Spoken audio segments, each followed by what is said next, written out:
Good morning മക്കളെ. മലയാളത്തിന്റെ പുതിയൊരു ക്ലാസ്സിലേക്ക് എല്ലാവർക്കും സ്വാഗതം.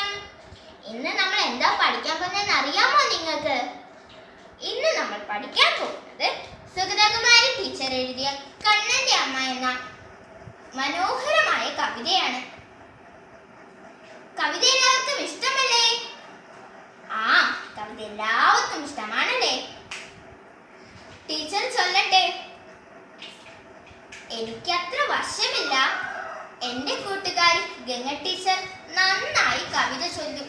ടീച്ചറാണ് എനിക്ക് ഈണം പറഞ്ഞു തന്നത്. കവിതയ്ക്ക് അതിൻ്റെതായ ഈണവും ഭാവവും ഉണ്ട്. ടീച്ചർ ചൊല്ലട്ടെ. കണ്ടോ കണ്ണനെ കണ്ണു ചുവന്ന കാട്ടിൽ തേടി നടക്കുന്നു. കണ്ടില്ല ഞങ്ങൾ കണ്ടില്ല കരിവണ്ടും തുമ്പിയും മൂളുന്നു. കണ്ടില്ല ഞങ്ങൾ കണ്ടില്ല മലർച്ചെണ്ടുകൾ മിണ്ടാതെ നിൽക്കുന്നു. കണ്ടിട്ടേ ഇല്ല ഞാനൊന്നു പേടമാൻ കണ്ണു നീട്ടി തിരയുന്നു. കവിത എല്ലാവർക്കും ഇഷ്ടമായോ? ഇഷ്ടമായല്ലേ? എല്ലാവർക്കും ഈ കവിതയിലെ കഥാപാത്രം ആരാന്ന് അറിയാമോ? നിങ്ങളെ പോലെ കുസൃതിക്കാരനായ കണ്ണനാണല്ലേ? ഈ കവിതയുടെ ആശയം പറഞ്ഞു തരട്ടെ ടീച്ചർ? പറഞ്ഞു തരാമേ. കണ്ടോ കണ്ണനെ കണ്ണും ചുവന്ന കാട്ടിൽ തേടി നടക്കുന്നു. കണ്ണനെ കണ്ണന്റെ അമ്മ കാട്ടിൽ തേടി നടക്കുകയാണ്.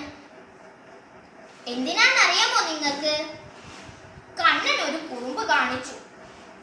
നിങ്ങൾ കുറുമ്പ് കാണിക്കാറില്ലേ? കാണിക്കാറുണ്ടല്ലേ? അമ്മയുടെ കയ്യിൽ നിന്നും അടി കിട്ടാറുണ്ടോ? ഉണ്ടല്ലേ? ഒരു ദിവസം കണ്ണൻ ഒരു കുറുമ്പ് കാണിച്ചു. കുറുമ്പ് കാണിച്ചിട്ട് അമ്മ അറിയാതെ ഒരു സ്ഥലത്ത് പോയി ഒളിച്ചിരിക്കുകയാണ്. അപ്പൊ അമ്മ അവിടെ എന്ത് ചെയ്യുകയാ? ദേഷ്യത്തോടെയും വിഷമത്തോടെയും എല്ലാം കണ്ണനെ അന്വേഷിച്ച് നടക്കുകയാണ്. കണ്ടില്ല ഞങ്ങൾ കണ്ടില്ല കരിവണ്ടും തുമ്പിയും മൂളുന്നു. അപ്പൊ അമ്മ ആരെടുത്താ പോകുന്നത്? കണ്ണനെ കണ്ടോ എന്ന് ചോദിക്കാൻ. കണ്ണന്റെ കൂട്ടുകാരായ കരിവണ്ടിനോടും തുമ്പിയോടുമാണല്ലേ? അവരെന്താണ് പറഞ്ഞത്? കണ്ടില്ല അമ്മേ, ഞങ്ങൾ ഇന്ന് കണ്ണനെ കണ്ടതേ ഇല്ല എന്ന് പറഞ്ഞു. കണ്ടില്ല ഞങ്ങൾ കണ്ടില്ല മലർച്ചെണ്ടുകൾ മിണ്ടാതെ നിൽക്കുന്നു. പിന്നെ അമ്മ മലർച്ചെണ്ടിനോട് ചോദിച്ചു. മലർച്ചെണ്ട് എന്തോന്ന് പറഞ്ഞു? മലർച്ചെണ്ട് പറഞ്ഞു, കണ്ടില്ല, ഇന്ന് ഞാൻ കണ്ണനെ കണ്ടതേ ഇല്ല എന്ന് പറഞ്ഞു. അമ്മ വിഷമത്തോടെ പേടമാനടുത്താണ് ചോദിച്ചത്.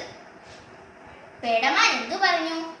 കണ്ടില്ല അമ്മേ, ഇന്ന് ഞാൻ കണ്ണനെ കണ്ടതേ ഇല്ല എന്ന് പറഞ്ഞു. അമ്മ വിഷമത്തോടെ കണ്ണും വിട്ട് കണ്ണനെ തിരയുകയാണ്. എല്ലാവർക്കും കഥയുടെ ആശയം മനസ്സിലായോ? എല്ലാവരും കവിത ഈണത്തിൽ ചൊല്ലി ടീച്ചർക്ക് അയച്ചു കൊടുക്കണേ. ഈ കഥയുടെ അടുത്ത ഭാഗം ഞാൻ അടുത്ത ക്ലാസ്സിൽ പറഞ്ഞു തരാം. എല്ലാവർക്കും ബൈ ബൈ.